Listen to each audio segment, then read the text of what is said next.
great house of the South African Parliament.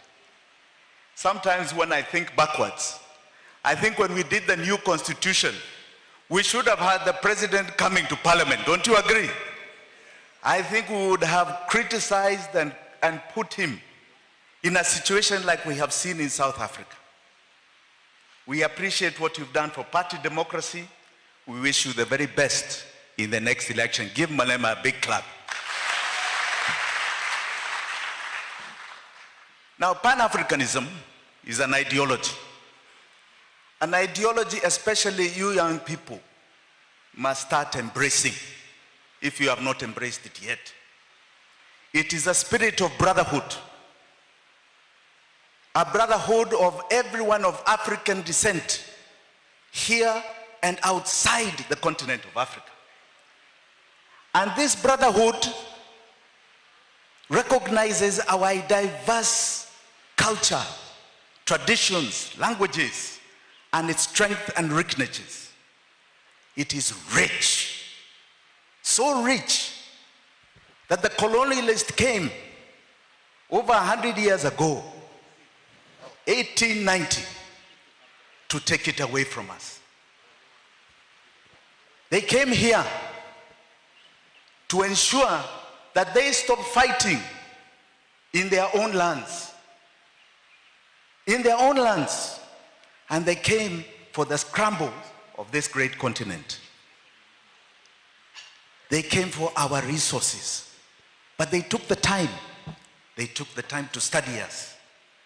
They took the time to define us. They took the time to create borders between us. They created countries. They created districts. They governed us.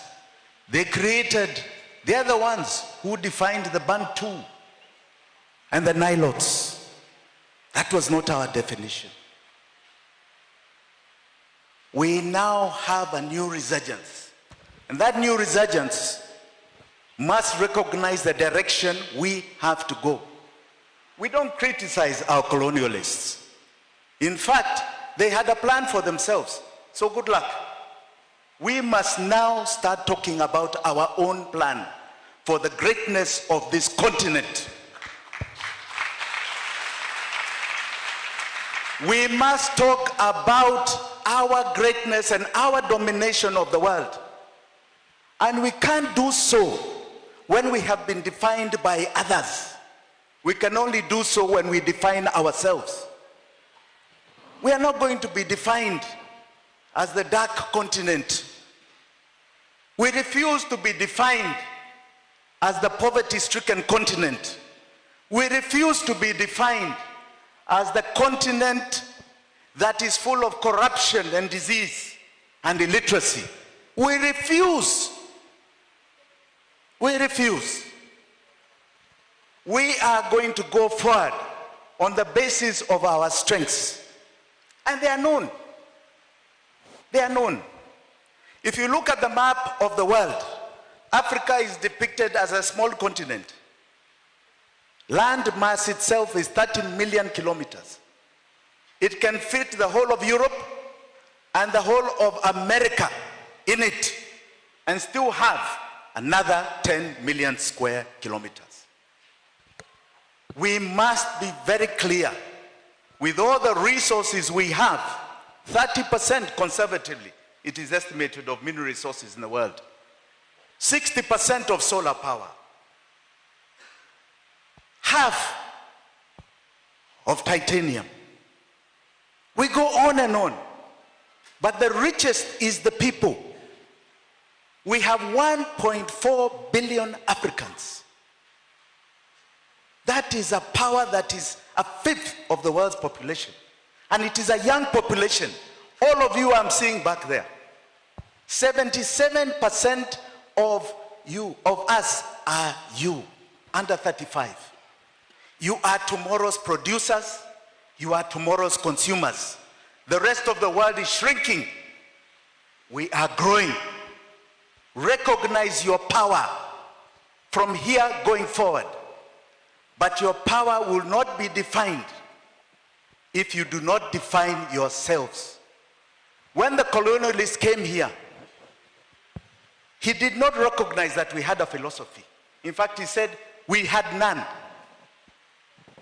There is even a philosopher, German philosopher, called Mainer, Gustav Mainer, who was a racist philosopher, who said the African is inferior because he is ugly. That means he has inferior brain. He has no capacity for compassion. We must get away from those stereotypes. Those are the ones that have brought us to a world that is defined between black and white. Our greatness is going to be clearly defined by us defining ourselves. They came here with the Bible, and they came here with a gun. Internally, they had their collaborators. The collaborators that allowed them to perpetuate their colonialism. That colonialism is still here today. We had our freedom fighters who fought the first fight, which was our independence. And here I would like to recognize that, Bwana Malema, if you did not know, out of the 500 million people of the British Empire that were conquered, only Kenya gave them an armed struggle for independence. Give ourselves a clap. And that armed struggle in Kenya cost a community here 200,000 lives, conservatively put, because records were not known. It was genocide. It cost community here a mass detention camps, like you saw in the Nazi camps. Entire communities of this country, in central Kenya specifically, were put under detention, like the Nazi prison camps. The other day we had a king here who colonized us. And we appreciate. We don't know why he came. Do you know why he came? Because we didn't understand why he came. We were not told why he was here. We didn't know whether he wanted to see where his mother was made king, queen, or something. We don't know. But when he came, he said he regrets and they are sorrowful. But he did not say sorry. He did not say sorry. One discussion they do not want to have is what they got from the colonies. 60% of the UK is built on their colonies. Their GDP is built on the colonies. And the greatest fear they have is the question of reparations. They are frightened of that word. Frightened. But it is a discussion we must start having. We are not going to allow the continuation of neocolonialism. We had our independence heroes. We had our second liberation heroes against those who were Africans that colonized us. I've seen in South Africa, you are going through the same thing. We have been there. Now we are going through together the economic liberation forward. I'm a sequel. There's no other topic even in this country and on this continent other than economic liberation. And that liberation, please understand, they are the colonized Africans, even in that liberation. The ones who are perpetuating debt as a tool of slavery. The ones who are perpetuating the removal of our natural resources as a tool of slaverism. The ones who believe, like the colonizers believed, that they can only be up if we are down. And they believe that they are becoming the new colonizers. Our liberation has got to be defined by the new liberators. In the old times, we had the liberators of Kwame Nkrumah, who specifically said and I must quote him, I am African because, not because I am born in Africa, but because Africa is born in me. Those liberators, from the ideologies of Marcus Garvey, the liberators of Lumumba, of Mandela, of Nyerere, of Jomo Kenyatta, not the son, Jomo Kenyatta the father.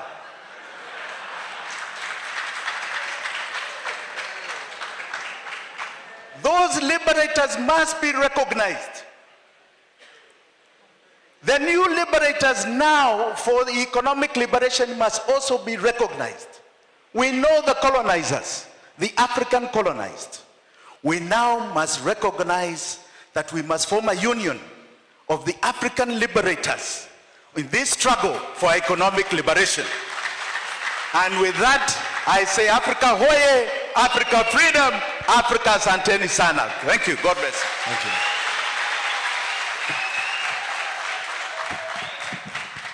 For a moment, you became the guest speaker. Professor Kibwana, please come.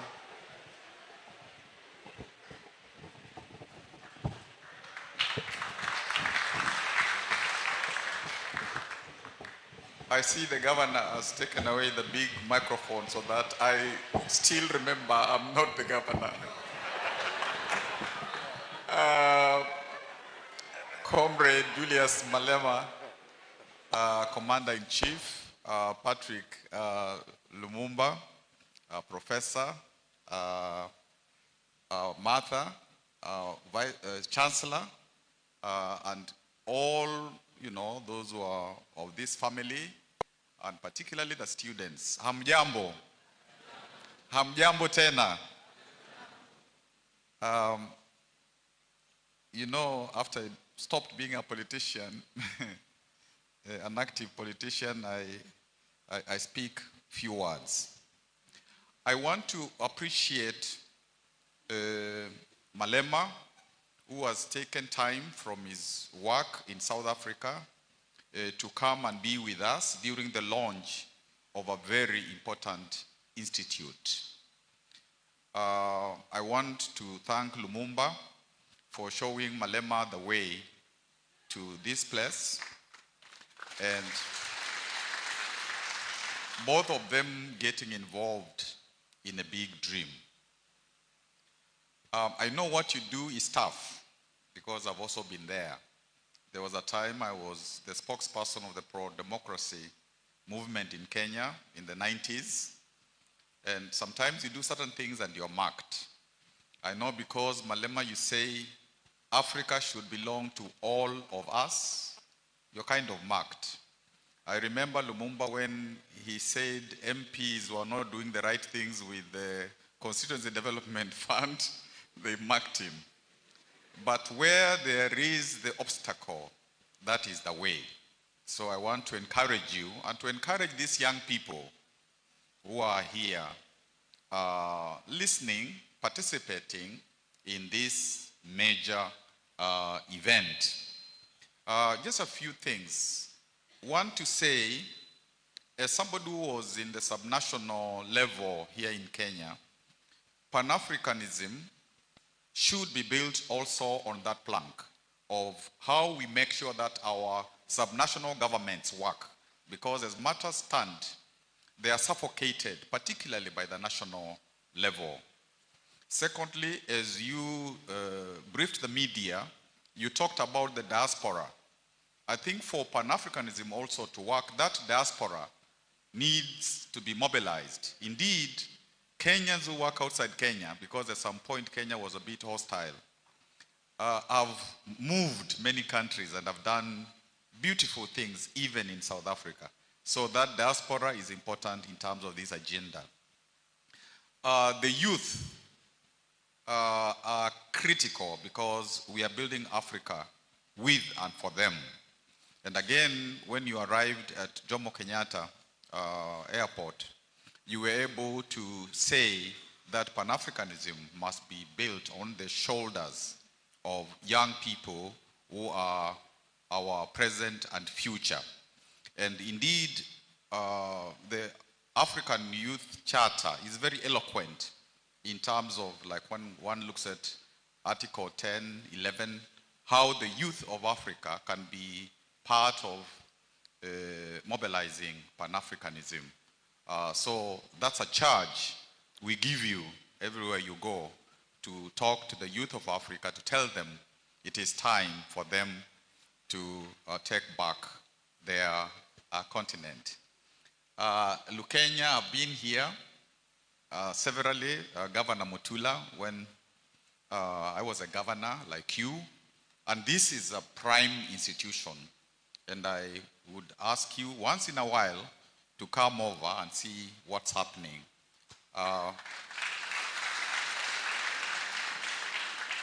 And I hope that with this institute being inaugurated, you will also take the step of having a department of Pan-African studies, so that students can come here and study Pan-African studies.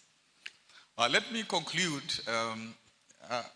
I don't know why Wanjigi didn't think of also offering me then the deputy presidential. Maybe he thought my politics are radical. Let me end by Africa Arise, a poem. Sometimes in my solitude, I write poems. Africa Arise. Are we damned? Are you doomed? Cradle of ancient civilization, hopeless continent, refuge for legendary poverty, disease, hunger, decomposing continent, sanctuary of death, mother of the world. What happened? What happened, Africa? I hear your lullaby carried by the wind, harmed by a sobbing mama. We survived alien rape. Don't you cry. We'll survive sibling plunder. Wipe your tears. We shall overcome homemade wars and scars. What about a smile? Smile. We shall overcome. We shall overcome. We shall overcome someday. Laugh. Oh, Africa, land of eternal hope. Gather your treasure, your promise, your resilience, your people for the safari of Harambee, Ujamaa, Utu, Ubundu. Self-discovery. We must reclaim our past, our culture, our innocence, our self-confidence, our soul, our children, our future. Wake up, giant. Arise, my people. Arise, Africa, arise. Your time has come to teach the world how to be a neighbor, how to live in community, honest work, how to share, how to love, how to be humane. Arise, Africa, our time has come.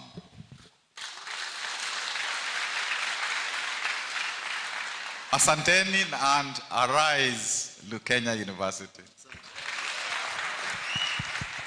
Thank you. Thank you. To our chief guest, of course, accompanied by PLO Lumumba. We have missed you in the public scene. Every time you speak, we take our notebooks because we are going to learn one or more complicated words. So this is a very good initiative, and I'm going to say why it is a good initiative. I bothered to travel to South Africa, and I went to the Robben Island to see the place where Mandela and his friends were incarcerated. The person who took us on a tour, who was a victim, told us, do not cry. But by the time they finished the tour, I can tell you, you cannot not cry. And for a person to have stood these sort of circumstances that are Robben Island, come out of jail, become a president, leave presidency, and form the South African rugby team makes Mandela an icon and a saint. Now, why is this important? The generation we are speaking to, Mandela, Kwame Nkrumah, Julius Nyerere, and all these African heroes are nothing but textbook stuff. They can't relate. They can't relate to the struggle. But here in their presence is a person who rubbed shoulders with Winnie Mandela, Nelson Mandela. So what is missing in the Pan-African struggle is the story, a person who knows the story, to tell the story. And that's why this is important. You have started a journey, together with the professor here, a journey to awaken this continent. Because somehow, and we must confess, you are just among the few people who are speaking truth to power. Because I've watched you.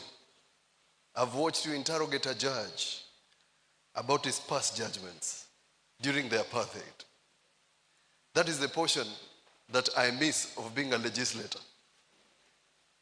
Because you can speak truth to power. So what you have started today is a journey of these young people to tell them that we are here enjoying the fruits of somebody who made a sacrifice like Nelson Mandela. So that it reminds you that you have an obligation. You have an obligation to your nation. So just like your famous speech in the burial of Winnie Mandela that ran viral, give us a signal. Give us a signal. Because that is what we need in Africa. I have said and I mentioned to you, your music is our music. The Nigerian movies, I don't want to tell you about it. They love them. So deep inside, all of us are the same. These boundaries are colonial boundaries that were placed there to divide us. And we must go back to the drawing board. With those few remarks, welcome to MAKUENI. It's a pleasure for all of us to welcome you here. I feel privileged as the governor to welcome you here. I traveled all the way to watch you. Now I'm going to sit here in MAKUENI and listen to you.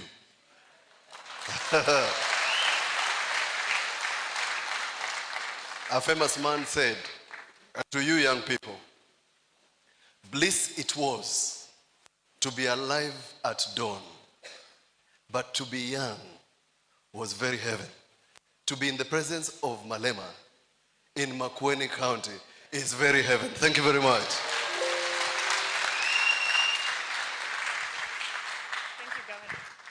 That was wonderful. Thank you. A big clap for the governor. All right, so let me recognize the presence of Professor Micheka, who was my Vice Chancellor. Please rise up. Jomo Kenyatta University. Some of these are your students here, Professor. Thank you very much. Thank you. Let me also recognize our friend of LUKENYA University, the CEO of Rentco East Africa, Robert Nyasimi. Thank you very much. Because of you, we have our chief guest here today. We don't take it for granted. He's also our platinum sponsor for our marathon. And yes, we do have a marathon next year in March, and we are looking for partners and collaborations in the African style. Let me recognize Her Royal Highness Joanne Yelbet. Please, this is your Royal Highness. Thank you very much. All the friends of the Board of Trustees who are here, and all of the other friends, even if I've not mentioned you, we don't take it for granted that you're here to support this wonderful cause.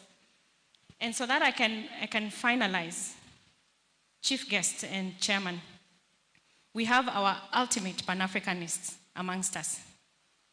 Somebody who has dedicated her life to service. 30 years plus of educating young people, of supporting communities, of engaging with communities at all levels. I can't describe to you her love for the environment. And part of the reason why this setting was chosen, as remote as it is because of her belief that we will not rise as Africa if we leave anyone behind. And our rural setting cannot be left behind. We must focus our efforts here. Otherwise, we will never be able to feed ourselves as a continent. And this Pan-African lady, we are here because of her. All this is because of her effort. And I want you to please rise up and help me welcome our founder, our mother, our matriarch, Mama Mulwa Kasanga. Comrade Power.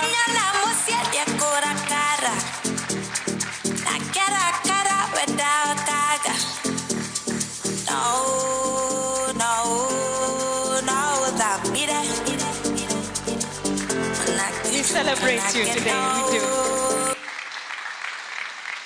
She didn't want to speak, but we have to hear your voice. God is good, and all the time. That is. Today, I'm so happy. Malema, our son, like the governor said, is here, and we are going to listen to you. Our governor, our son, is here. We are going to sit. We have listened to him, and he is most welcome to this corner of his county. Professor, you remember the day we called you to launch the concept called LUKENYA University. And you know, he couldn't speak because a lot of politicians also took a lot of time, you know, but he said, he gave us his speech. And he said, the belief that this corner can be something is the best idea he has had. And today we are with you. So we thank you for bringing our son Malema from the southern tip of the continent to here. Jimmy Wanjingi and all the others who are here, my chancellor from Boston, we are so happy today. You know, Jimmy, I was reading last night about the pyramids, and they are still discovering things underneath the pyramids. So Africa is still unknown to a great extent. But we need leaders like PLO and our son here to bring out Africa to the world, the proper Africa. Thank you very much indeed. Thank you, Mama. Thank you so much. Comrade Power. Suddenly, LUKENYA University is not far. Thank you to PLO Lumumba and EFF leader. So I'm done for today. Please, let's enjoy ourselves. I will hand over the mic back to the MC. Thank you very much. God bless you all.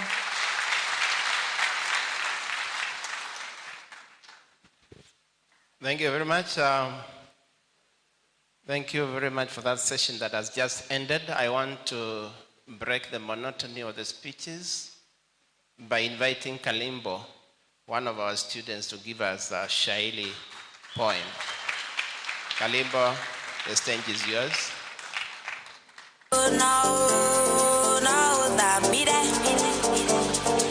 Shairi la leo nimelipa kichwa Muungano wa Afrika. Muungano wa Afrika ndicho chanzo cha umoja. Nawapa zangu salamu LUKENYA, habari zenu. Kwa wale Waislamu salamu aleikum yenu. Na ndugu wa Bwana Yesu, asifiwe Yesu wenu. Muungano wa Afrika ndicho chanzo cha umoja.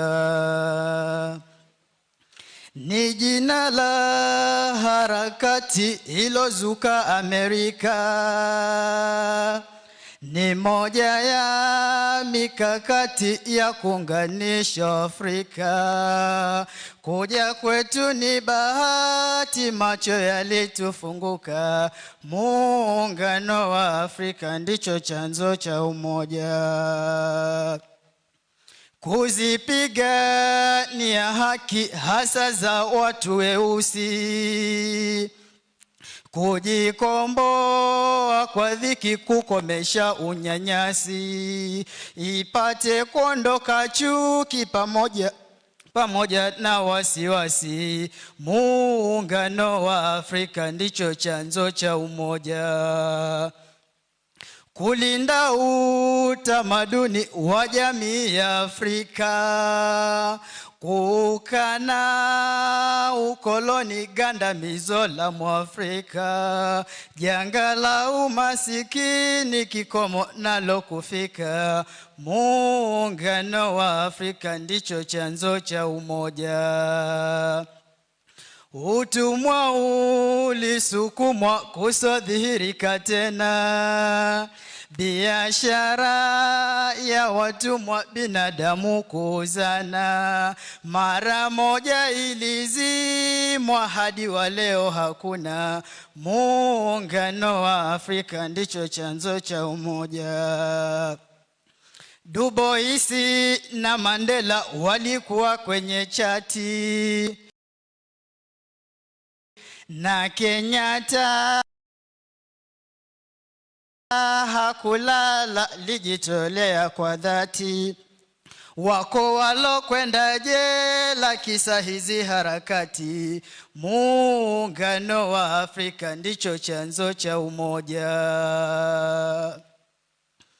Mambo mengi walipinga na maovu kuyasuta, hasa hili la ujinga wache kulikamata. Wasiwe wenye kupanga vya wenye kwa wenye vita. Muungano wa Afrika ndicho chanzo cha umoja. Afrika kujitawala, kuwa na wake uhuru, wakomeshe mbaya hila, ukatike msururu, uwe mwisho wa madhila, waishi wakiwa huru. Muungano wa Afrika ndicho chanzo cha umoja. Na hapa yangu kalamu kifuniko naitia, imeisha yangu zamu kikomo nimefikia. Niliyowapa elimu vizuri kuitumia. Muungano wa Afrika ndicho chanzo cha umoja. Muungano wa Afrika ndicho chanzo cha umoja. Muungano wa Afrika, mweusi apate haki. Mtunzi na mgani ni mie wako Joshua Kalimbo. Shukran. Thank you very much, Kalimbo. That's our student. I want to invite, for the sake of those that don't understand Kiswahili, another narrative from Nyawira. A narrative from Nyawira. It's a short one. Then PLO, you prepare to take the stage.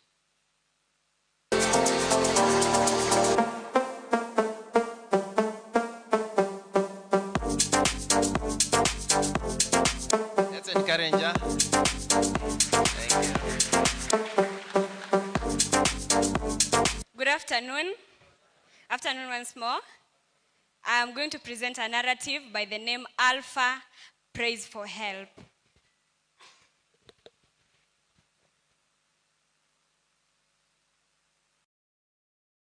With this pen and paper, I am writing my letter for an Africa that is better. My heart, hurting, aching, and bleeding. As I write this letter to you, stranger, to me, you are not a stranger.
action and produndo alla creation.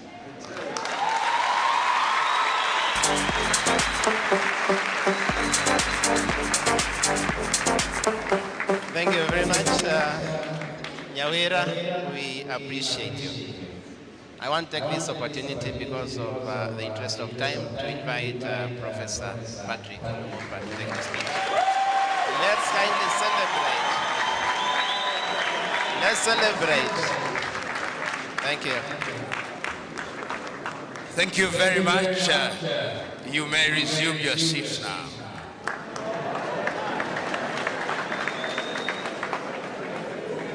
Let me start by welcoming and appreciating my very good friend, the Commander-in-Chief of EFF, Commander-in-Chief Julius Malema.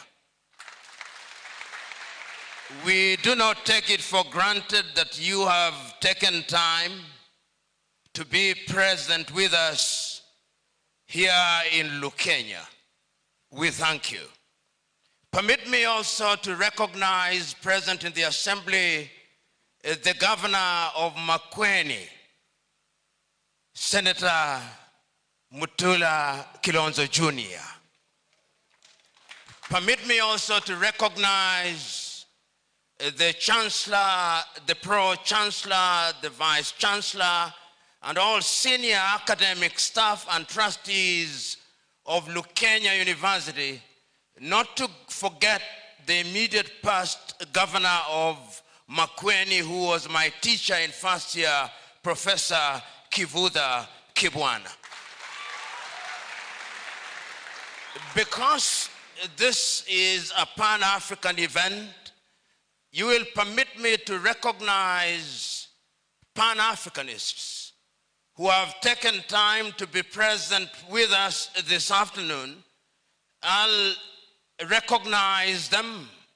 They will rise and wave their hands, if only to demonstrate to those who are here and those who are watching online that this is Africa present in MAKUENI.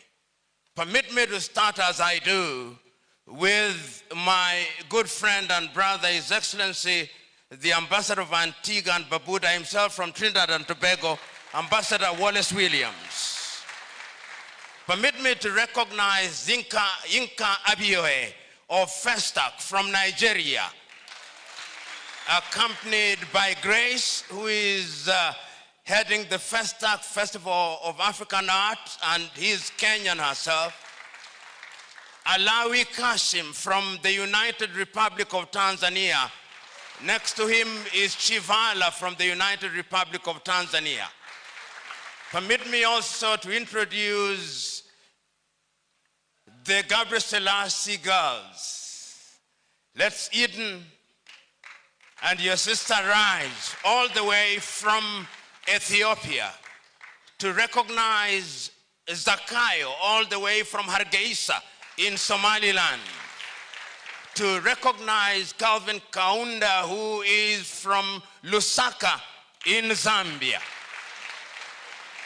to recognize my very good friend Nurdin Kajuma from Bukoba in the United Republic of Tanzania, to recognize Edwina Taylor, sometimes from Ivory Coast, sometimes from Sierra Leone, sometimes from Liberia, accompanied by her sister Yande Taylor, Gambia, Dubai, and to recognize my sister from Uganda, Nancy Linda Karembe, and to recognize from Nigeria and the United Kingdom, Dr. Kofo Basanjo Blackshaw. To also recognize my very good friend, Carol Banks from Kenya, as I also do recognize Pauline Kea Chovi from Kenya, and Nelson Sechere, who also hails from Kenya, and the young men and women who belong to Free Kenya movement, Bob Njagi, Nicholas Soyo, Mwalia Okumu, and Felix Wambua. All these are young Pan-Africanists who hold the view that in order to grow Africa, we must grow her from a totally different perspective, village by village. And they are here present. My friend Ouma is present in the assembly. And if I do not mention you by name, do recognize that you are appreciated this afternoon. Today is my good friend Julius Malema's day. And it would be inappropriate for anybody to deliver a speech of any kind. But what I will do, if only to contextualize this gathering, is to invite to the podium for no more than 4 minutes, because this is an institute, individuals who have started this particular journey by penning books, some of which will be left for this institute. Permit me, therefore, to invite the three of you to come forth, and you'll speak for 1 minute. Pauline Kea Chovi, who is the writer of Kigogo, which has been a set book for Kenya for the last many years. So you can see Kigogo is known. All these students have read Kigogo. And it is important to note that I have now translated Kigogo into English as the leader. And as I see my friend Ibrahim Sanka is also here, as I also now see Catherine Waweru. And I also invite Kofo Basanjo. Test. And just for 1 minute, to allow them to speak to their books. Kofo Basanjo, Dr. Kofo Basanjo is all the way from Nigeria, and his own father is a great Pan-Africanist, Olusegun Obasanjo.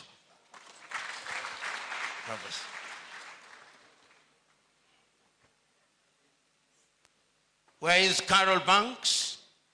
Just for 1 minute, before we go into the crux of the matter, say something about your book. Pauline Kea.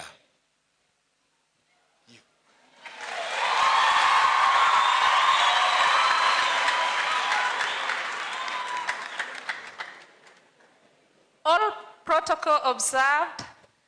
I will take very little time. I think most, if not all of the students seated here have read Kigogo. Thank you.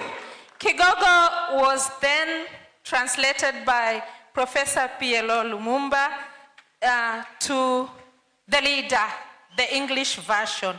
I hope that you will read the leader too.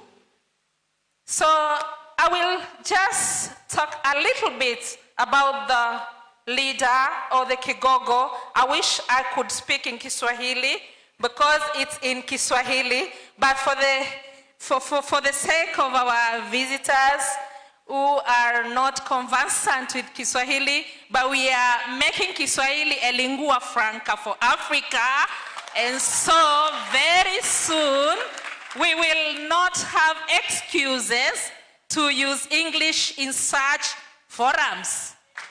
So, Kigogo, or the leader, is about leadership, and leadership for the young people. The majority of you know what I am talking about. I will pick on a character. The young people here know a character called Sudi in the play. Sudi says, did you like Sudi? Yeah. Did you like Tunu? Yeah. Majoka. So Majoka is this evil leader. And so Sudi at some point, he's just completed his university course, and is actually looking for a job, and there are no jobs. So he uses his talent to survive, just like most African young people are doing. You use your talent, which is very right. Use your talent. It is okay. Use your talent to do whatever that can make you survive. It is okay. So, Sudi sits, and there's one of the young people who is not really awake. I mean, they're just asleep in some dreamland. So, Sudi says, I am going to sculpture the history of this country. And then the other one says, in fact, he says, I'm going to write. The other one says, you cannot write the history of this country. You are not a writer. Then he says, if I am not a writer, I am a sculptor. I am going to sculpture the history of this country because it was not written well. So today, I tell you young people, if you are a doctor, you need to do your medical things afresh. If you are a historian, write the history of Africa afresh. If you are doing business, do business in the right way, the African way. Do business afresh. If you are a farmer, remember our seeds. Plant African seeds. Do agriculture the right way. Do not write agriculture afresh. Thank you. Thank you so much. Thank you very much. Let me now, for 1 minute, invite Carol Banks, who has written about ethical leadership. 1 minute. When you see me stand, it means you stop. All right, Prof. Thank you very much. Ladies and gentlemen, good afternoon. I am privileged and all protocol observed. Private sector people, we mess up a lot of times when it comes to protocol. But I'm very excited to see Mr. Hedda. He may not remember me, but I was a young nurse at the Nairobi hospital where he used to be a surgeon. And I'm very happy to see him because healthcare practitioners rarely get to speak in forums. And being a trained nurse, I took a journey of courage and I became a managing director of a Fortune 500 company. And everywhere I've been to, everybody asks me to tell my story. Top 40 Under 40 2019, please, will you tell your story more to show young people that it can be done? And what a beautiful thing you did today, Prof, to have young people in a hall like this where I can actually have the courage to tell them that it can be done. But I wondered if I write my story of how I became a managing director of a Fortune 500 as a Kenyan young woman, how many people will be able to relate with that story? Maybe a few, maybe not too many. But if I coin it in a book that really addresses some of the issues that we are dealing with as Africans in Africa, and showing it that it can be done in the straight and narrow, like the teacher was just saying. I've read Kigogo, so I understand what she was saying. And Kigogo is basically leading ethically. And so I combined my story of where I come from, how I was brought up, the challenges I faced, my nursing career, the people that held my hand, because you should never really forget where you come from. Sorry, what did I say? Where I come from. And so, ladies and gentlemen, ethical leadership, creating a culture of trust and responsibility. Thank you very much, Carol. And I don't want them to reveal too much about the book. You'll not buy it. So the whole idea is that you buy the book. Thank you very much. Let me now invite Domtila Mwanzia, who has written a book, Challenges Faced by Women Head Teachers. Thank you, Prof. Good afternoon, everyone. Thank you. My name is Dr. Domtila Mwanzia.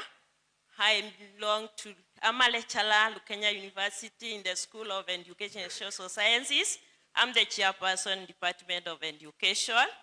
I was motivated to write my book, Challenges Faced by Women and Teachers in Public Primary School, because as a younger teacher, I was elevated to the office of David End Teacher in the primary school.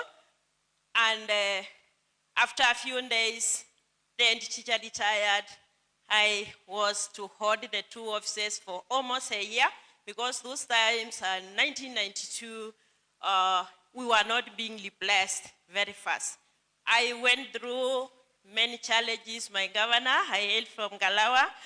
And that time, politics was hot, and they were against women leadership. But I thank God I stood firm. I climbed the ladder to end headship, where I faced more challenges when I started my education as a diploma in SNE, Bachelor of Education in Special Needs Education, and also I went for Masters in Education Administration. Then most of the people say, then she does suit to be in the primary section. Let her move where she belongs, because she seems to be more educated for our younger children.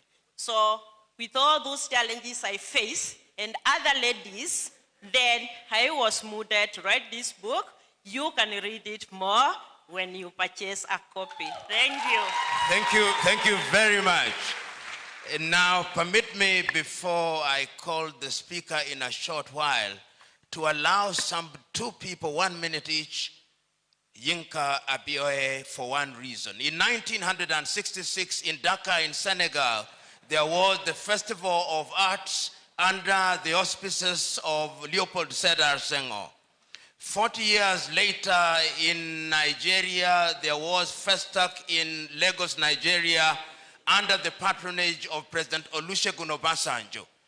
Next year, there will be Festac in Kisumu from the 20th to the 25th day of May 2022. He is the man who has revived Festac after a hiatus of nearly 40 years, in Zanzibar in 2022 and in Arusha in Tanzania in 2023. For 30 seconds only, say your piece. 30 seconds? Everybody, it's a pleasure to be here. I can't talk for 30 seconds. This is a punishment. What I'm going to tell you is this. Like Prof said, 45 years ago, a festival was put together to make all of us come together and know and understand one another. Guess what? We let it die for 45 years. It's back. It's every year going forward. It's Africa Month. The May is last week of May for all of us. And people, the next one is May 20th to 26th of 2024 in the wonderful city of Kisumu. I look forward to seeing all of you to celebrate who we are as people. Viva Africa. You made it. Thank you. Very lastly, let me allow Dr. Kofo Obasanjo Blackshear to speak to a book which I commend to all of you. Dr. Kofo. Good afternoon, everyone. I'm going to try to stick to the 1 minute, and I'm going to hope I beat Prof coming to send me to my seat. So very briefly, I'm not going to introduce myself. You've heard my name. I'm in a race against time here. This book was forged in the crucible of the COVID pandemic, under the supervision of my father, Chief Olusegun Obasanjo, former head of state of Nigeria. And the principle behind this book, Pillars of Statecraft, is essentially what are the ingredients required to build a strong nation state. As Pan-Africanists, what we need is that each individual African nation is as strong as it can be, and that together as a force and a block, we can write our own story. Madam Founder said to us to bring Africa out to the world. This book is about forging African nations so that they're strong and that as Africans we can thrive and then launch out into the world. Unleash our youth. We are the only continent that is growing. We need to unleash our youth who are healthy, who are educated, who are equipped as a force out there to take the world back and to take Africa and really launch it into a space where we have partnerships on our own terms. We're no longer a continent that has things done to it. We're now a continent that has partnerships and effective relationships where we own our narrative and we don't have our stories told for us by other people. And I think I made it. Thank you. The other person who has written a book in absentia is Professor Suki Mwendwa, a book called Sing Your Song. It is a book that I also commend to you. May I now humbly request you to resume your seats. And having done so, may I now have the podium to be brought.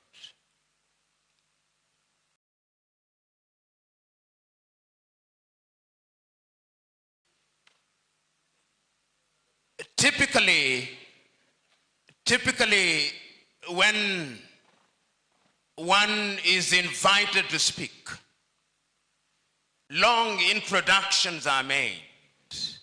I normally interrupt those introductions because the very fact that we have invited Commander-in-Chief Julius Malema here in itself is a testament to the fact that we have searched throughout the world and we have arrived at the conclusion that he is the one who is fit to be here. So his very presence in this assembly is a testament to the fact that he is a Pan-Africanist. It is not mine to talk about him. But when we talk about Pan-Africanism today, we are talking about Pan-Africanism in the context of those who preceded us.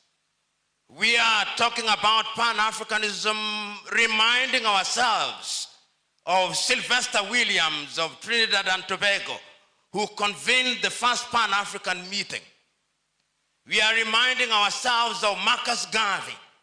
We are reminding ourselves of Pixley Isaka Seme of South Africa.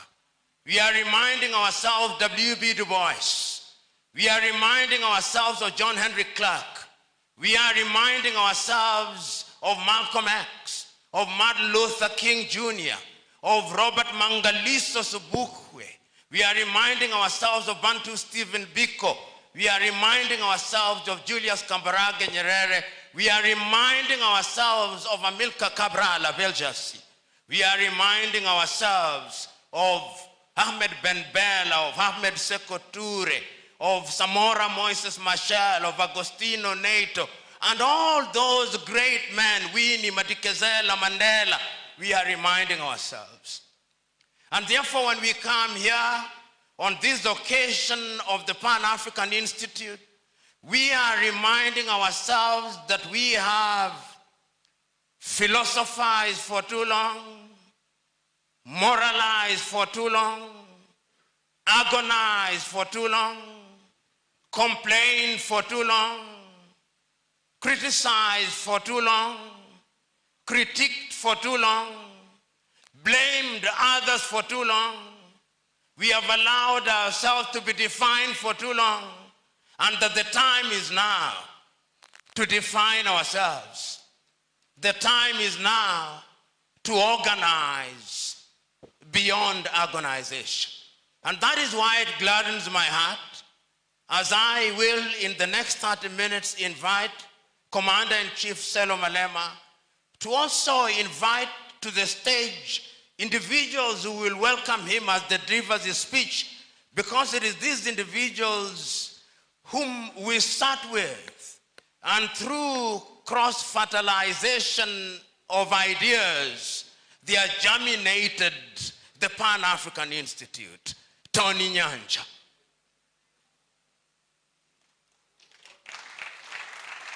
Joanne Mwangi Yelbert, Sylvia Kasanga. If indeed they say there is a thorn among the roses, I am but that thorn. Behold the roses. That said, Juju,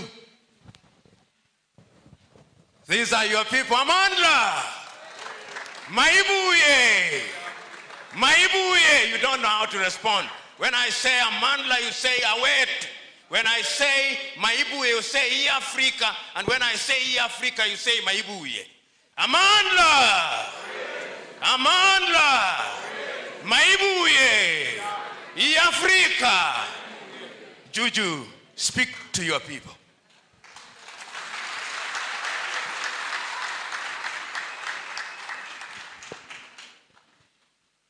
Thank you very much, Program Director. Let me take this opportunity to send revolutionary greetings to the esteemed professor, a friend of mine and a brother, PLO Lumumba, Let me also greet our mother, the founder of this important university, Mama Martha Kasanga Mulwa, and greet your husband wherever he is, that he left us a lasting legacy that we stand to celebrate here today.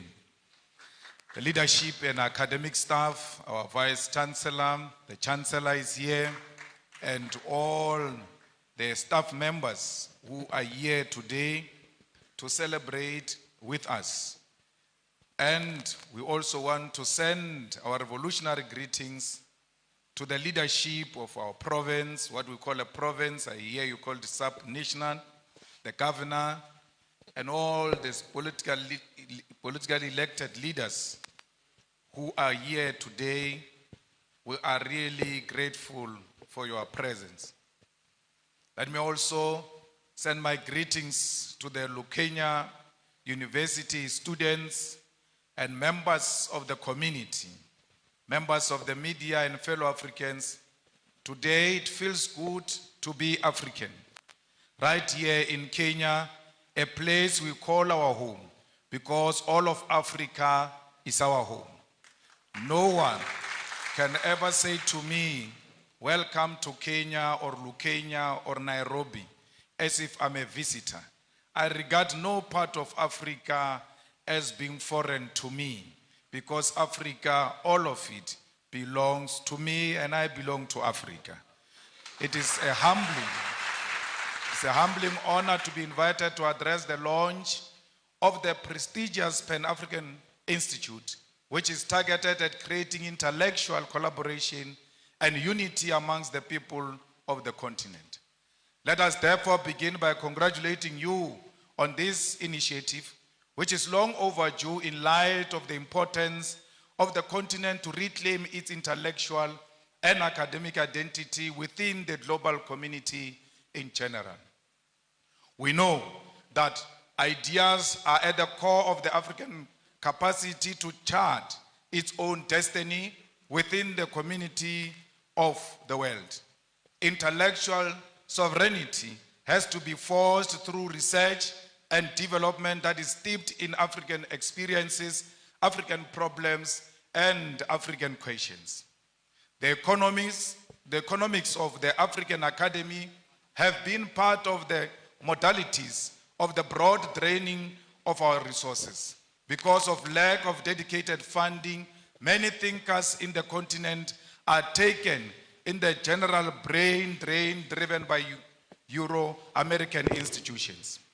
As we have seen over the decades, there is no way Euro-American is going to fund an intellectual project that will see Africa truly become intellectually sovereign.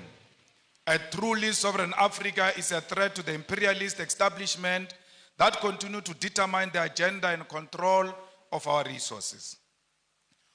It is also inspiring to see that our esteemed Prof. Lumumba and those who are joining him in this initiative have chosen our continent and Kenya in particular to establish an intellectual research and knowledge institution.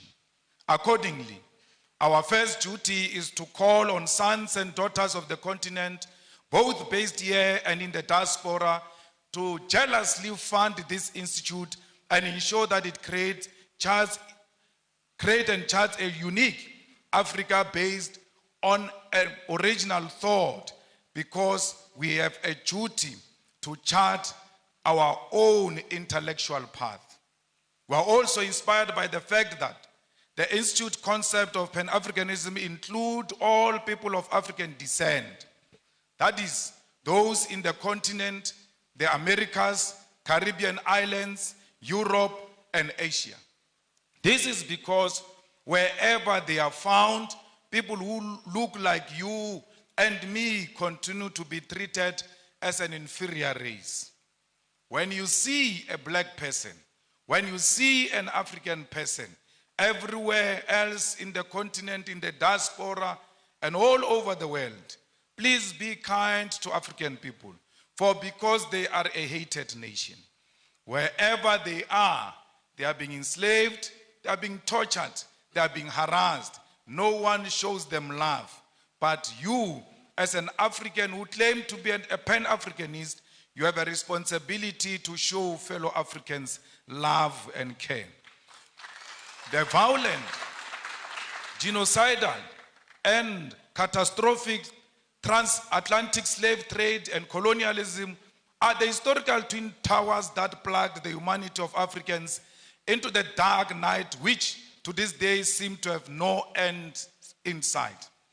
The image of the African as a black and subhuman was forged through massive and violent enslavement of millions of African people sold in the Americas as properties of white colonial settlers. In the coastal and mainland villages of West Africa, through the gun, the dogs, and the spears, African communities were plundered, captured against their will, and chained like animals. At the ports of Ghana, those chained, naked, and malnourished bodies of men, women, and children were scaled, measured, and sold for gold, silver, or livestock. They were put in those gigantic ships that crossed thousands of kilometers of the massive body of violent and cold waters of the Atlantic Ocean. Millions will not survive the dangerous voyages on sea. They will die of disease, starvation, or pure mental illness. Many will be offloaded alive, thrown into the deep waters to ease navigation during the storms of the violent seas. It is on those cold Atlantic Ocean's waters, deep in the bottom of the ocean, that many carcasses of African people, their bones lay rotten in chains and swallowed by the sea. Those who survived and on arrival in the Americas were forced to work in the different plantations of white men. From the voyage ships to the plantation, the image of an inferior African was being constructed through brutal force. Then began the violent colonial conquest for settlement aimed at our natural resources that defined our native continent. The white man sought to rule Africa and here designed a system of racial segregation, racial humiliation, racial abuse that lasted for many centuries. The colony and the plantation, with the voyage slave ships in the middle, were the perfect technologies of recreating the African into a subservient being whose only survival in the modern world must always be through white tutelage, supervision, and approval. The transatlantic slave trade, colonial conquest, and colonial rule are responsible for the zombification of the African soul and its intellectual damnification and the psychotic condition where Africa and its people cannot handle their affairs without white supervision. As both an intellectual project and a program of revolutionary change, Pan-Africanism is first the recognition of this terrible history, which by all definition remains a world history that has cast the African into a global identity of inferiority amongst people of the world. Pan-Africanism is never forgotten noise of the painful cries of those captured slaves whose black bodies were swallowed by the Atlantic Ocean from the slave ships. It is the agonizing cry from the brutal violence suffered by the black slaves in the sugar, cotton, and corn plantations from Georgia to Sao Paulo. Pan-Africanism is also the resounding victory from the theater of the Haitian Revolution from 1781 to 1804, led by the greatest descendant of our continent, Toussaint Louverture. Together with his patrons, they bravely led the first and only successful slave revolution in human history, defeating a combined European force commanded by a France Napoleon Bonaparte. It is the bravery of those African former slaves who will define citizenship on a racial definition of blackness, declaring that Haiti belongs to black people regardless of the color of their skin. Pan-Africanism is also the anger emanating from the countless defeats suffered by the patriots, the brave soldiers like those of Mau Mau and Bambata rebellion, defeated at the hands of the brutal British colonial forces.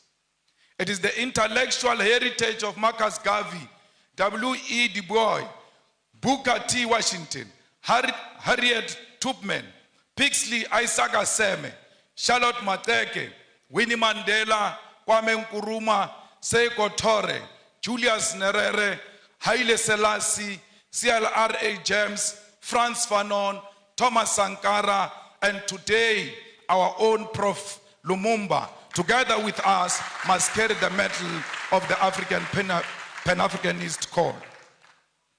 Pan-Africanism is a set of ideas written in chains with blood, spear, and the unforgiving guns of the sons and daughters from the Algerian Revolution to the Battle of Kutoko-Naval. It is the one-party state of Africa as a whole, as professed by Marcus Garvey. It is Ami Caesarius' negritude, Kwame Nkrumah's African socialism, Steve Biko's black consciousness, Julius Nyerere, Ujamaa.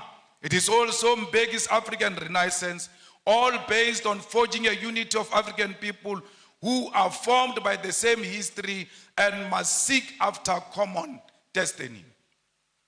It is the architectural achievement from the Pyramid of Egypt to the cities of Mapungubwe.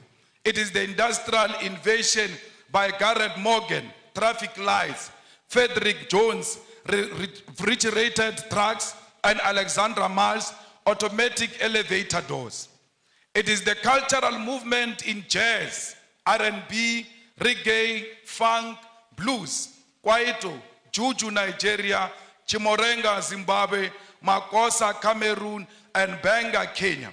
It is the novel Things Fall Apart, The Devil on the Cross, Maru, The Trails of Brother Jeru, Songs of Solomon, and Notes of Native Son.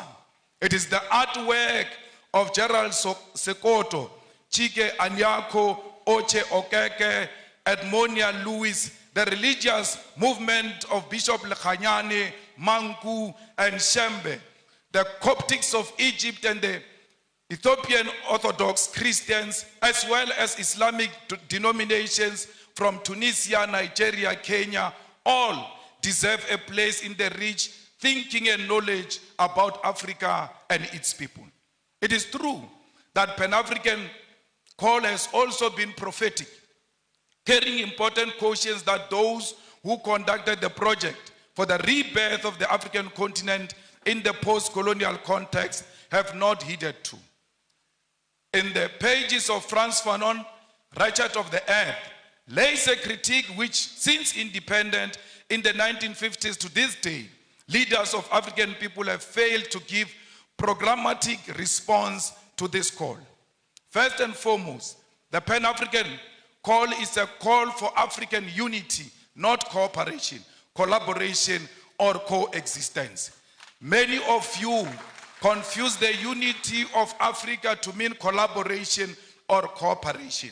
We don't want to cooperate. We don't want to collaborate. We want to be one, and being one means we must share the same vision and the same direction. Yet many over the past half a century have chosen cooperation, which has given way to neo-colonialism. That is to say, for African leaders to continue colonialism without direct rule by colonialists. The launch of the Pan-African Institute right here in Kenya must help us intellectually to shift towards revolutionary Pan-Africanism, contribute to resolving some of the historical mistakes, blunders committed by post-liberation movements. We should state clear here that while the formation of the Organization of African Unity was a step in the right direction, the fact that the founding conference failed to unite the African continent is a historical blunder. President Kwame Nkrumah, Sekou Toure, and Emperor Haile Selassie prophetically said that the failure to unite the African continent will give rise to the neo-colonialism and that African continent will perish. The revolutionary Pan-Africanist ideological and political diagnosis of the future was correct. The future is here. 50 years later, we know that we remain visitors in our own continent. We know that our resources benefit Euro-American than our own people. This is despite most African countries gaining independence from colonial rule since 1957. Massive, huge tracts of land, our mineral resources, our animals, our oceans are still owned and controlled by the colonial masters. There are no countries in the entire African continent that have gained full economic emancipation and independence. And this includes Ghana, which was the first to lead the road. Till to date, it can't claim that Africans in Ghana own the means of production. In 2016 report titled The New Colonialism reveals that there are 101 British companies listed on the London Stock Exchange that control an identified 1.5 trillion US dollars worth of resources in Africa in just 5 commodities: oil, gold, diamond, coal, and platinum. This is a very conservative figure since it includes resources listed by only some companies. Many companies do not provide the figures of the resources they control. And majority of these companies that do not tell us what they control and what they own in Africa are found in DRC, because they are the ones who fuel the divisions in DRC. They are the ones who fuel the fight in DRC, and they are stealing the resources of DRC because they know there is no proper accountability for such resources. The War on Want report on neo-colonialism further illustrates that the fact that these 101 companies control and own the following key resources on our continent: 6.6 billion barrels of oil, currently worth 276 billion US dollars. They control 79.5 million ounces of gold, worth 119 billion US dollars. They control 699.3 million carats of diamonds, worth 134 billion of US dollars. 3.6 billion tons of coal, worth 216 billion US dollars. 287 million ounces of platinum, worth 305 billion US dollars. These are the numbers that reflect British neo-colonialism in the African continent. I've not spoken about what French companies are doing. The Portuguese continue to play a significant role in the economy of Mozambique and Angola. The French continue to micromanage all the countries that were their colonies, except the recent liberated zones of Mali and Burkina Faso.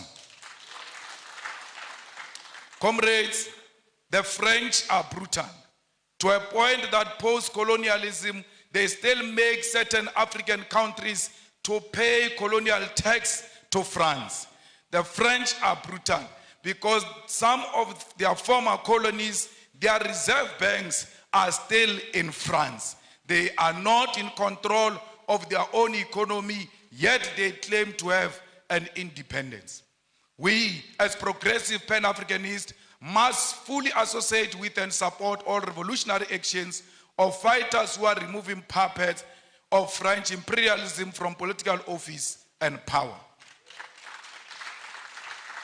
Not all these actions are revolutionary, because we must be careful of French-sponsored coups in Africa, where we think there is a revolution taking place in Guinea-Conakry, only to find that there is a French puppet who seeks to replace those who were there before. There is nothing revolutionary about the Guinea-Conakry coup.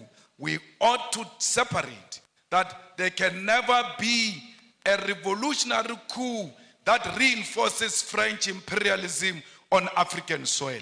Anyone who comes into political office under the pretext that they are fighting a French puppet while knowing they are the French puppet themselves must be isolated by progressive Pan-Africanists. All French soldiers and military must leave the African continent, and this also should apply to neo-colonial military bases, including the African Command Center of the USA. We don't want the army of America. We don't want the army of France here. We don't want the army of anyone. We want African army on African soil. The Pan-Africanist Institute should therefore provide ideological, political, and technical weapons to all progressive forces of the African continent to fight against colonialism. There is a political trend that is being accepted by African heads of state and government, where one country convenes all 54 heads of African states and government.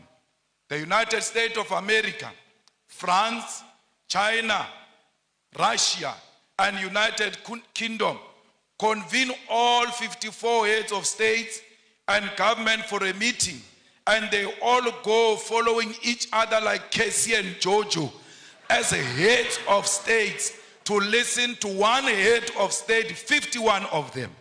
Sometimes they disrespect them to a point where they put all 54 heads of states of Africa in a school bus to go and listen to one head of state.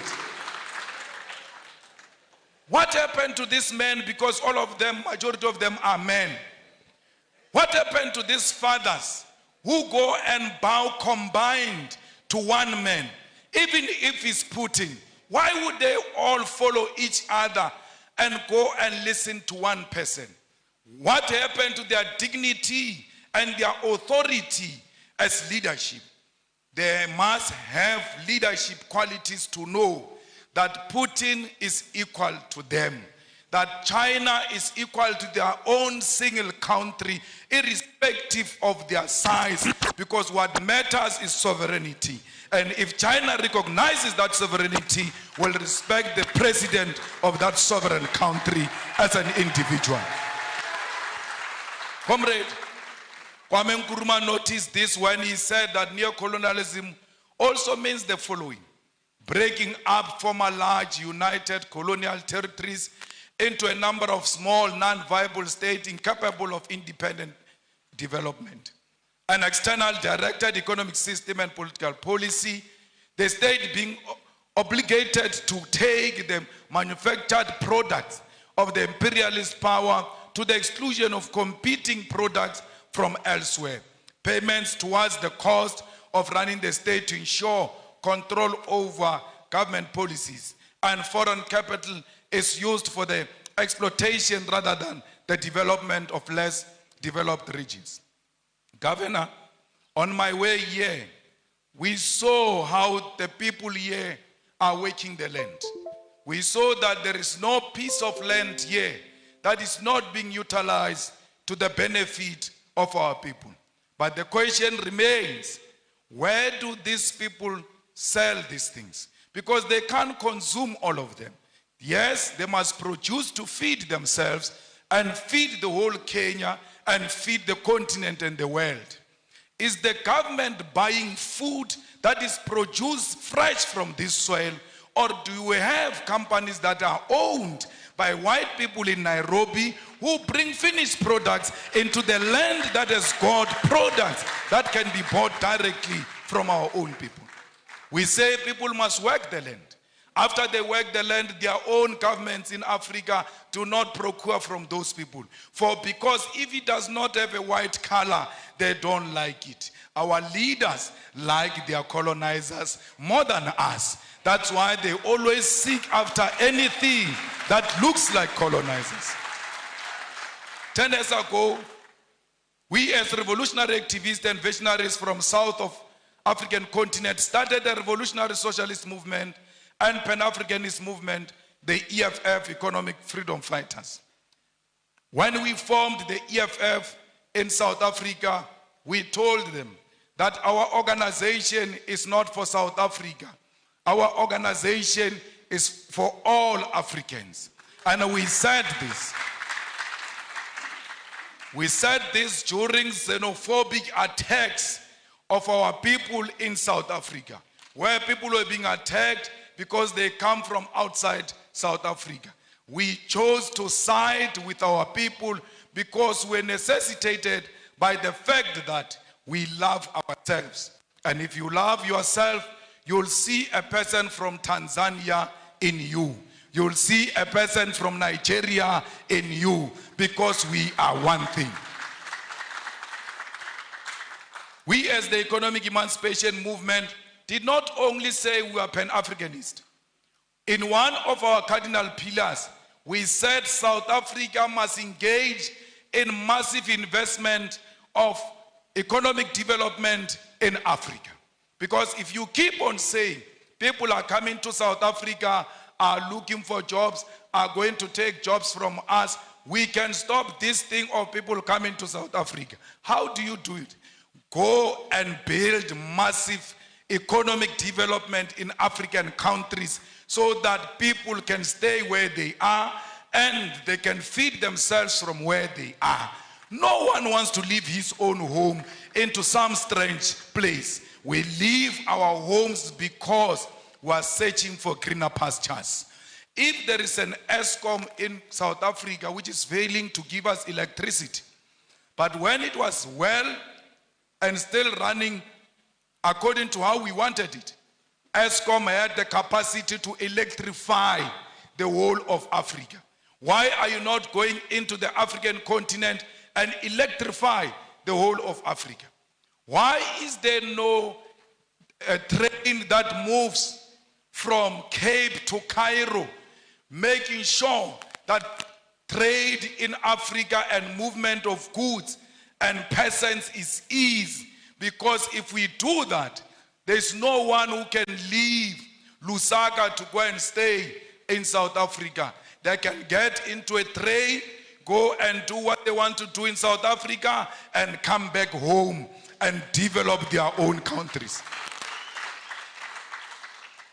We must make sure that this Africa is linked together. We must violently demolish the borders that exist between our countries, because those are not our borders. You cannot worship a border between Tanzania and Kenya and come and sit in this hall and say you are a Pan-Africanist. A Pan-Africanist means the first task is to get rid of colonial borders so that we bring Africa together in practical terms. I don't know if President William Ruto means it, because he said so many things and I can't locate him these days, because the things he said during election and the things he's doing now are two different things. I don't know. Because I heard him saying we need to do away with the dollar and build our own currency. But his actions are not speaking to anything of doing away with the dollar. The latest being putting a red carpet for a murderer, a person who killed the Kenyan people, coming into this country, receiving a red carpet and being saluted by our own army. This is not a Kenyan army, it's not a colonialist army. The Kenyan army is a product of the Mau Mau rebellion. And those who killed our people in the Mau Mau rebellion cannot be saluted by the same army of the children of those who were killed during Mau Mau rebellion. We have a duty to stay true to the cause. We have a duty to remind the King and Britain of what they did to us. Indeed, he shows no remorse. He says this was bad, it shouldn't have happened. But he runs short of, I apologize, I am sorry. He will never say he is sorry, for because he thinks that his race makes him superior and he's not qualified to apologize to those who are junior to him.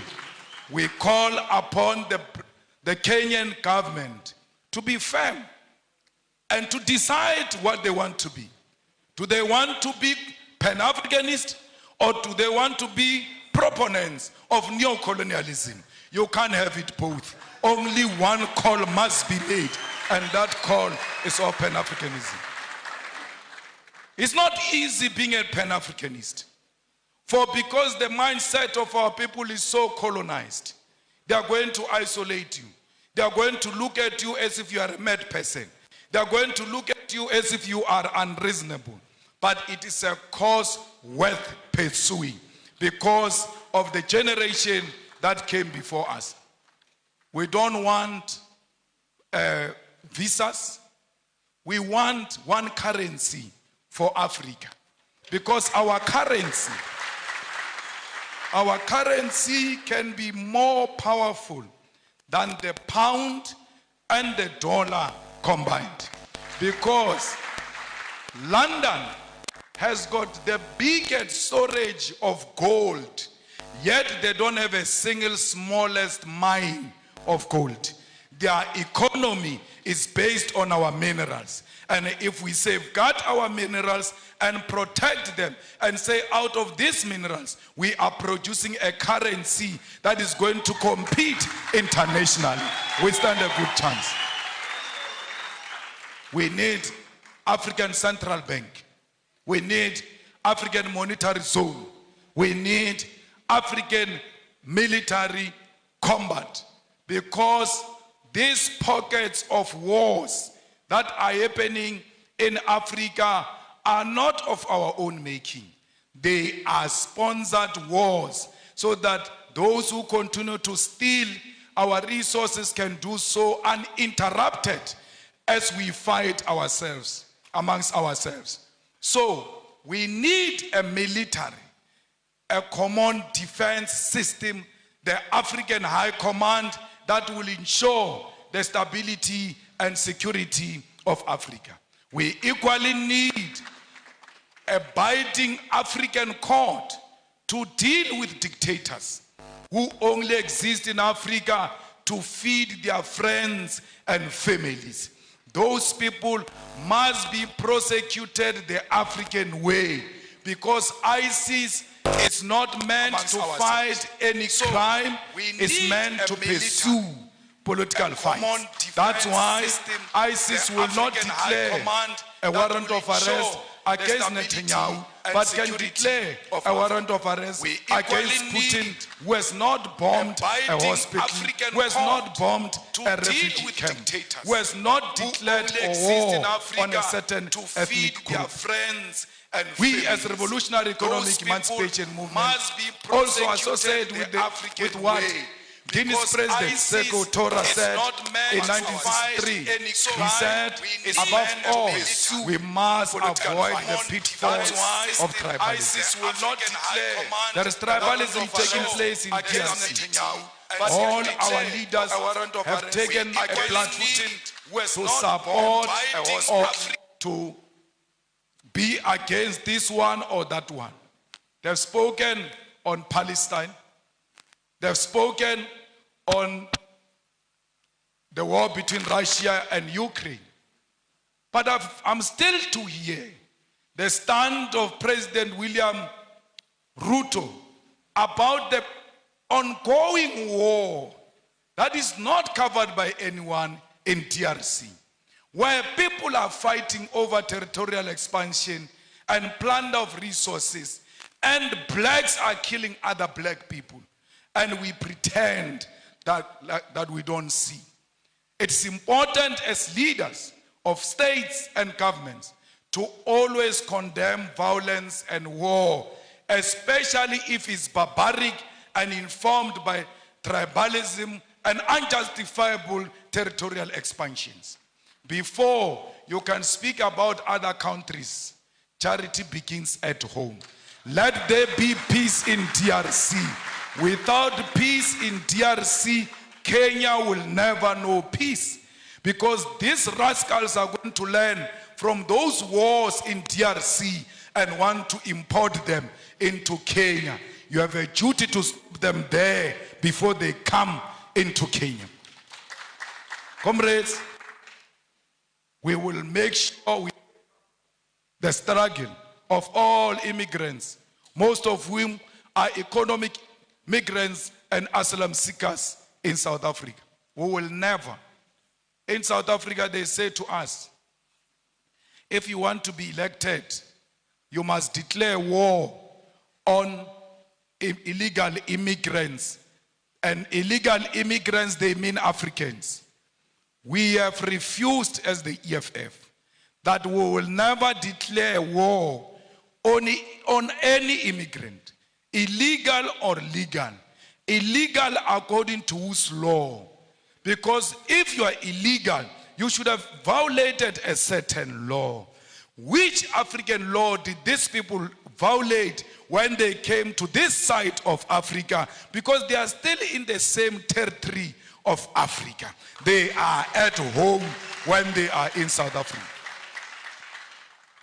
We wish to tell them we're going to elections next year in South Africa.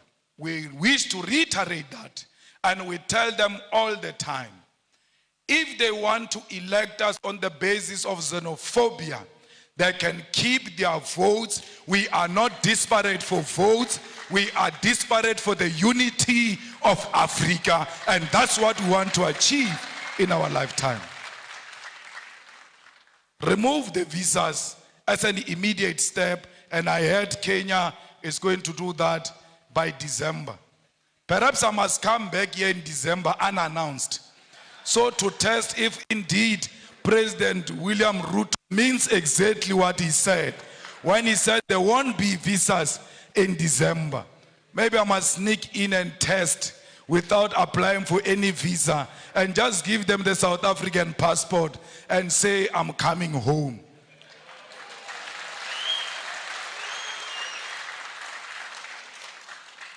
Mama, we want to commit in front of you and all the dignitaries who are here and the students that this Pan-African Institute will be supported by the EFF.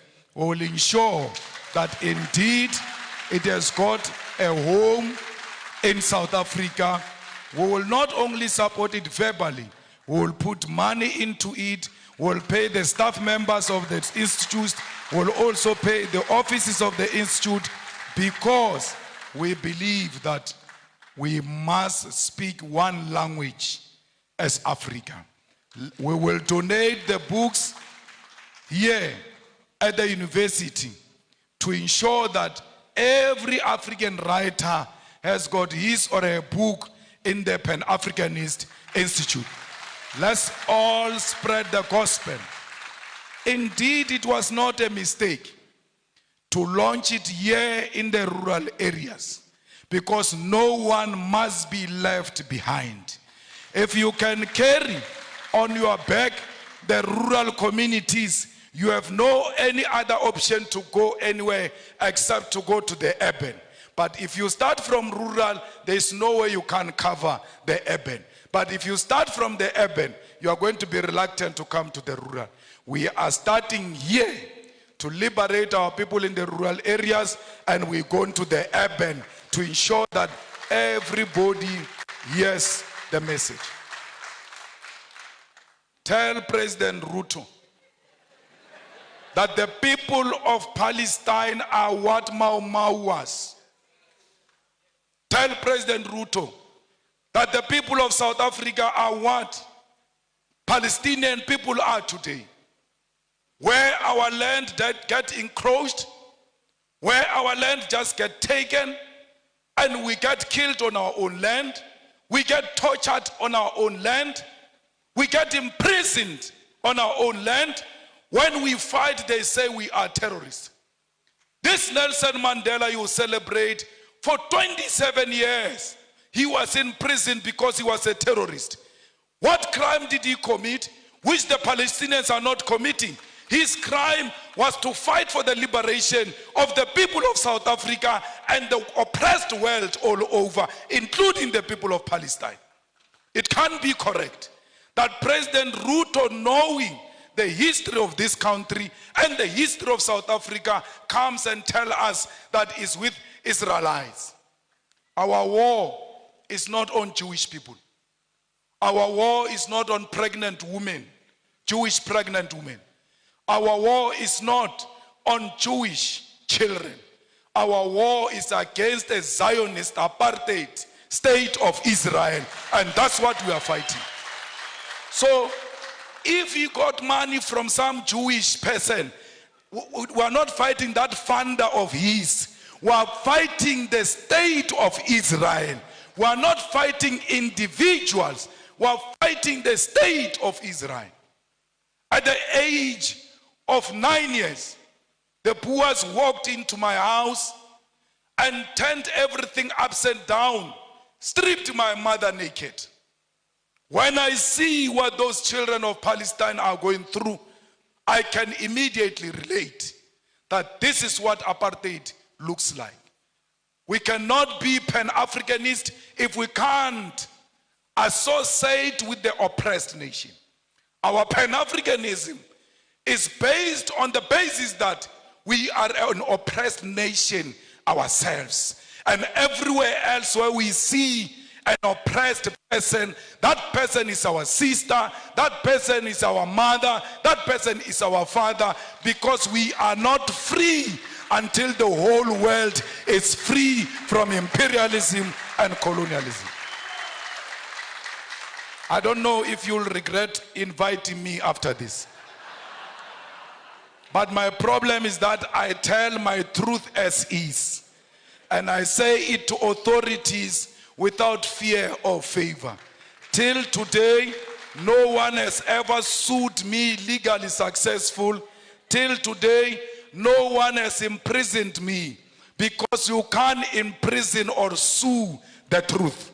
The truth will always prevail. Comrades, we must make sure that as we live here, our sympathy is with the oppressed people. Look at Cuba. Its crime was to choose a different economic system to what America has chosen. And then they are under more than 60 years of economic embargo. What crime did the people of Western Sahara commit against Morocco? We are at the center of speaking the truth as a Pan-Africanist institute, because we've got the ear of the continent and the diaspora and the whole world.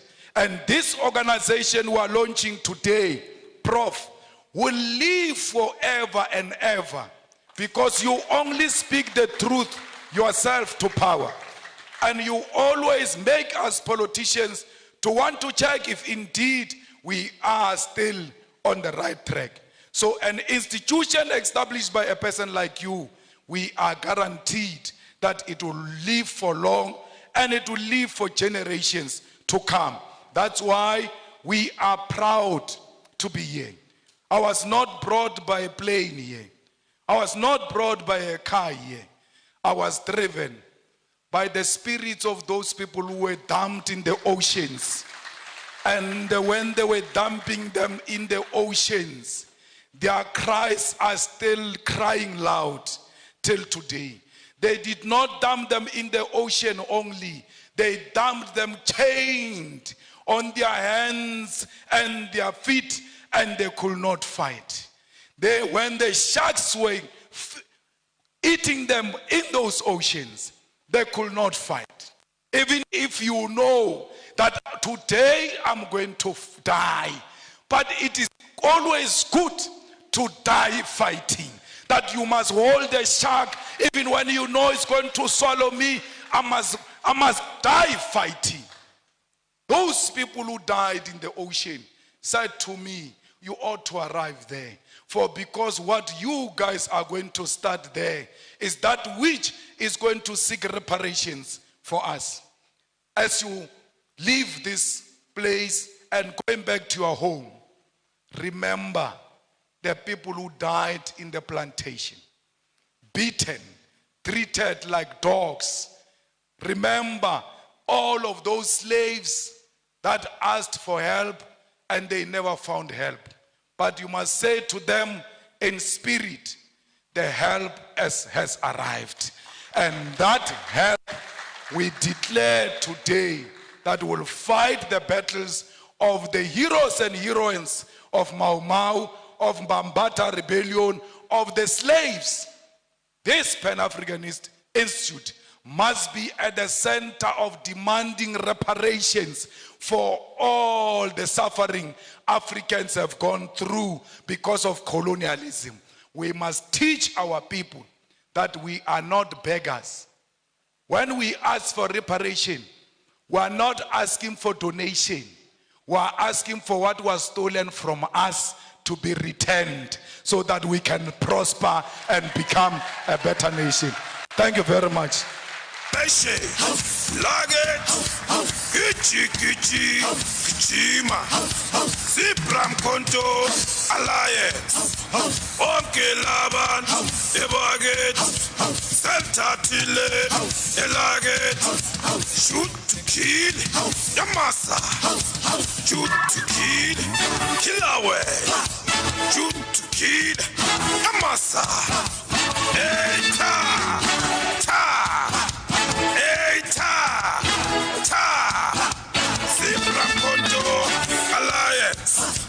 Sentatile, Laget, Sentatile, Laget, Eita, Ta,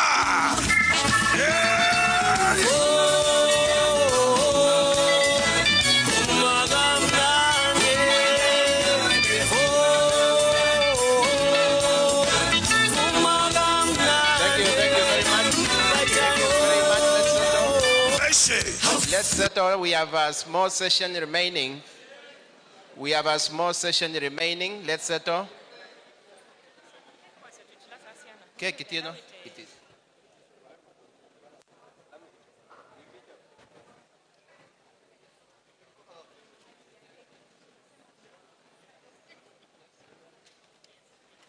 Thank you very much. Let's settle down. We want to get to a small session.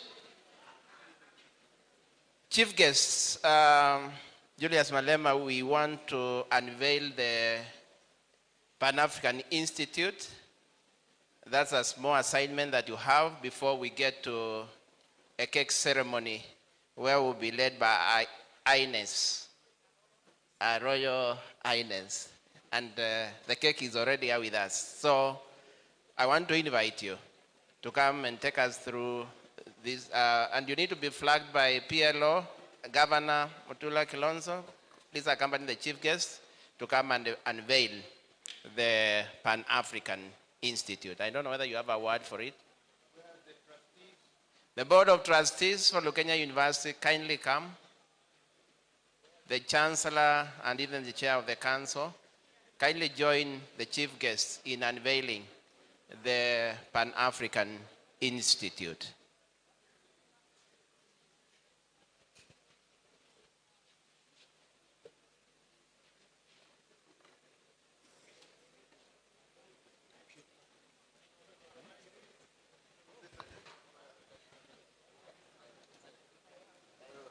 Yeah, we also have Senator Manzo here with us.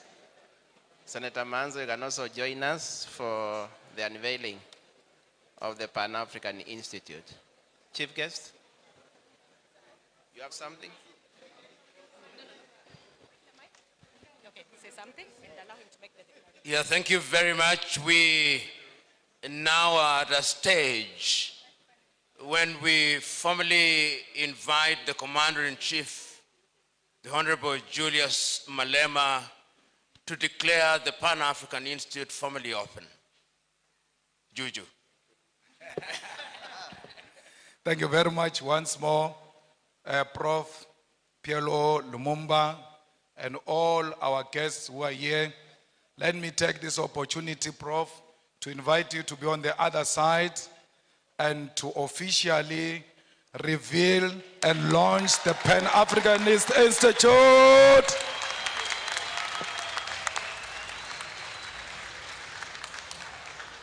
Thank you. 10, 9, 8,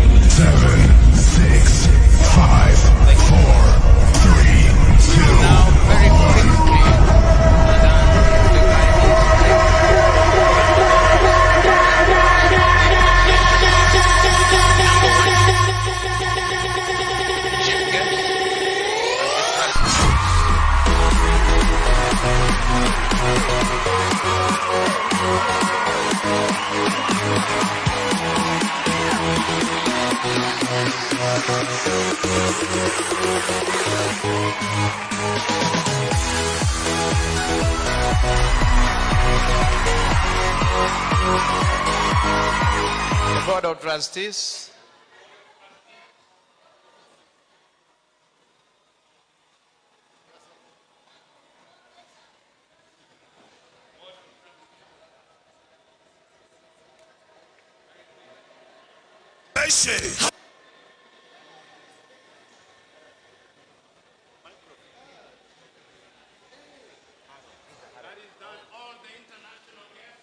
All the international guests kindly come after the Board of Trustees. Then the LUSA. The LUSA would want to recognize you also.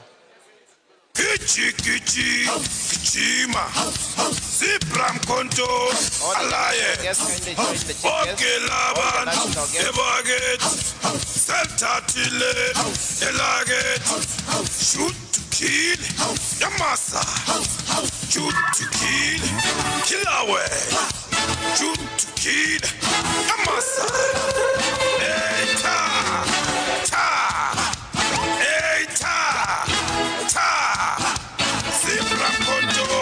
Alliance. Thank you very much. Thank you very much. Our guests. The LUSA. The guests from Gambia, Liberia, Irina, and Yande.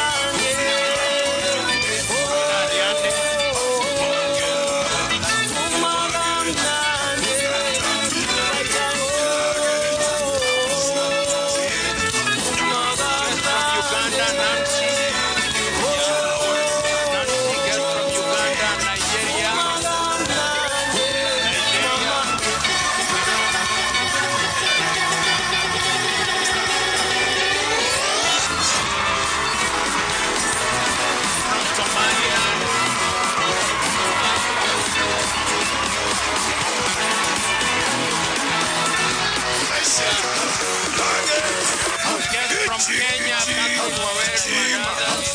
Sipram Konto Alliance. Okelaban Ebaget Seltatile Elaget Shoot to kill Yamasa Shoot to kill Kilawe Shoot to kill Yamasa Eta Ta 3 minutes only. 3 minutes. Sipram Konto Alliance Seltatile Elaget After that, the contract only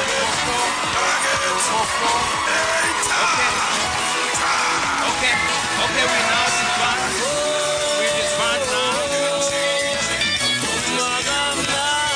Are we done?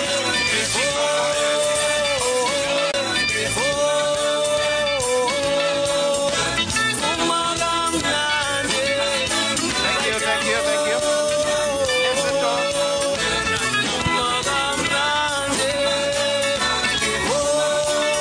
Let's settle down. Kindly, we have another session of cake ceremony with the chief guest. Settle down. Kindly settle down for another small session of cake ceremony. Let's settle down. Kindly, everybody. Just a small ceremony. Kindly settle down. Let's settle down. Could you kindly resume your seat in 2 minutes? We want to conclude in 2 minutes. In 2 minutes, we are concluding in a formal, proper way. In 2 minutes. In 2 minutes. And the order of events now is that we shall cut the cake in 1 minute. Then we move the vote of thanks in 30 seconds and we sing the anthem. Can we now? In 2 minutes, we want to conclude in 2 minutes. In 2 minutes, we are concluding in a formal way. In 2 minutes. I am yeah, me I like it. Something so. This my African hands, them gon' love you. Yeah. My African lips, them gon' kiss you. In 2 minutes, we cut the cake. My African lips. My African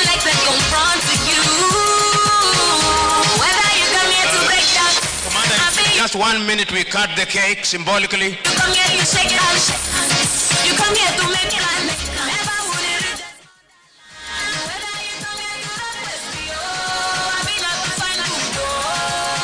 Everything they never would it reject motherland.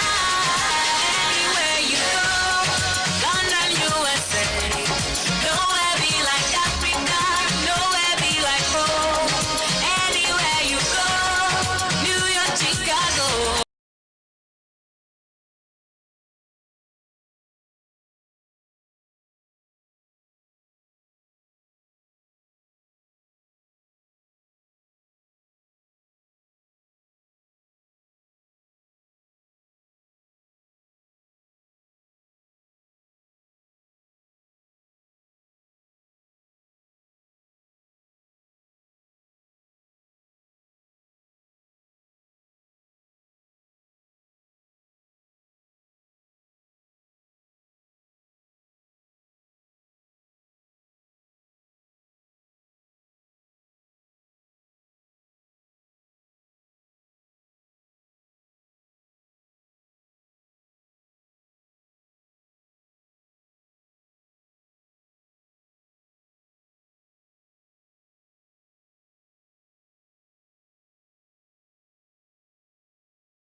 I want to take this opportunity to appreciate everybody, and more importantly, the chief guests, Julius Malema, for having taken time to join us for this important occasion. And for you, Professor Lumumba, for choosing LUKENYA University to be a place where the institute was to be housed. We thank you so much. I also want to thank all the friends that you came with from South Africa, and also our friends from other countries. We want to appreciate you for having created time to join us. We want to send greetings to you, to your wife, and your 3 children. And also your mother, Flora. Pass regards to them. Tell them that Kenya, as Kenyans, we are united and we are in Africa. And we remain to be there to support your ideology. I want to also appreciate the governor of MAKUENI for creating time to join us. This is your university. So every other time we have a function around, kindly feel free to just pop in and come celebrate with us. Like tomorrow we have a very big ceremony of the university, the graduation ceremony. And we want to invite you, and I think you got some invitation. And also we have Senator Manzo here with us. I think you joined us later after we had done all the introductions. And even all the MCS. Professor, you have been with us from the beginning of this university. I remember you launching the start of the university, and we want to appreciate you for that. I want to appreciate the Speaker of the County Assembly for having created time. Bwana Wanjigi, we appreciate you for creating time. And all our friends of LUKENYA University. The founder of LUKENYA University, Mama Mother Mulwa, we want to appreciate you so much for creating time. The BOT, the council, and more importantly also the chair of the BOT, Honorable Senator Sylvia Kasanga Mulwa, for connecting us with Professor Lumumba and also the chief guest. Thank you very much for that. And also the faculty, and also all the student leaders and our students for having made this occasion a very big success. All universities represented here feel appreciated. We have Mount Kenya University, we have United States International University, we have also Pwani University. Thank you very much. Professor Ratemo Michieka, we can't go without recognizing your presence. Thank you very much. All media fraternity, K24, Daily Nation is there, and also South African Broadcasting Corporation. I'm told they are here. Thank you very much for joining us for this important occasion. And all the organization, we have BFC, Kwacha, RMS, BNL, Free Kenya, Unitech, NRF, KEPSA, kindly feel appreciated. And every other person that has taken time to come and join us for this occasion, feel appreciated. And as LUKENYA fraternity, we want to welcome you once again to LUKENYA. And our chief guest, Julius Malema, we feel excited to host you here. And to our students, I know they are also equally excited. And to learn that at the age of 9 years, you had already got into politics, you were a member of the ANC, then that is a great challenge for our students. I know most of them, especially those who are in student leadership, would even want to follow your steps. And we want to encourage them to read more about you and see how they become powerful leaders. Thank you very much, everybody. And at this particular point now, I want to announce that we have lunch for our visitors. We'll be serving lunch at attend somewhere where you took breakfast. It's the same point that you'll be able to take lunch. For our students, kindly give our visitors time to have their lunch. I will be giving you dinner tonight. All the students, I announce I will be